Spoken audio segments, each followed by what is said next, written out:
আচ্ছা, এই ওয়েদারটা দেখে বলুন তো এটা বর্ষাকাল না গরমকাল? সেটা আমিও না বুঝতে পারছিলাম না ঘুম থেকে উঠে। সে ছোটোবেলায় আগে আমার প্রচুর হতো, মাঝে মধ্যে বিকেলবেলা ঘুম থেকে উঠে ভাবতাম যে এটা হয়তো সকালবেলা, তো এটা গরমকালই অ্যাকসেপ্ট করতে হবে। তো এই কদিন প্রচুর হেলদি টেলদি খাওয়া হয়ে গেছে, ওই জন্য ভাবলাম আজকে একটু আনহেলদি খাই। তো এই যে বানিয়ে ফেলেছি ম্যাগি।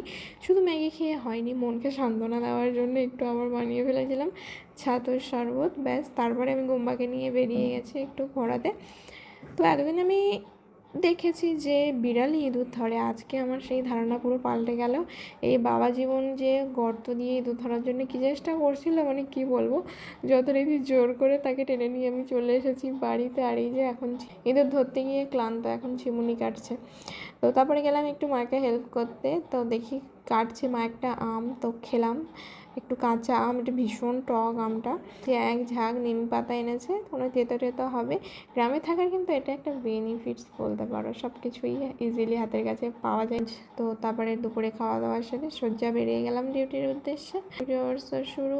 তো চলো আজকের ব্লগটা এখানেই শেষ, বাই।